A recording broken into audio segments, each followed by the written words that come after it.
Nəzərə çatdırım ki, əlbəttə ali təhsil müəssisələrində 4 günlük, hətta 3 günlük sistemə də keçid etmək mümkündür.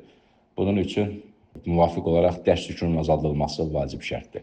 Dərs yükünü də biz necə azalda bilərik? Əlbəttə bilirsiniz ki, bəzi ixtisaslarda lazım olmayan qeyri-fənlər tədris olunur. Həmin fənləri çıxartmaqla konkret olaraq tələbəyə vacib olan bilik və bacarıqları formalaşdıran fənləri saxlamaq şərti ilə əlbəttə prosesi dediyim kimi 4 günə dərs yükünü təyin etmək və bu əsasda dərsləri idarə etmək mümkündür. Bunu təkcə Bakı Dövlət Universiteti və yaxud da digər universitetlər deyil, bütün ölkədə fəaliyyət göstərən mülki təyinatlı ali təhsil müəssisələri hər biri edə bilər. Burada düşünürəm ki, çətin bir şey yoxdur. Sadəcə burada alacağımız qərar ondan ibarət olmalıdır ki, biz müvafiq olaraq konkret olaraq dərs yükünü azaldaq və qeyri-ixtisas fənləri ki var, həmin qeyri-ixtisas fənlərini sıradan çıxaraq. Düzdür, bu zaman həmin fənlərə tədris edən müəllimlərin dərs yükü azalacaq. Bunlar bir qədər açığın deyim, ağrılı prosesdir, çətin prosesdir. Amma ümumilikdə məqsəd yalnız tələbələrin faktiki ixtisasları üzrə bilik və bacarıqlarının formalaşmasıdırsa, düşünürəm ki, bu təcrübədən istifadə etmək olar. Çünki dünyanın bəzi ölkələrində də istər ali təhsil, istər orta ixtisas təhsili, istərsə də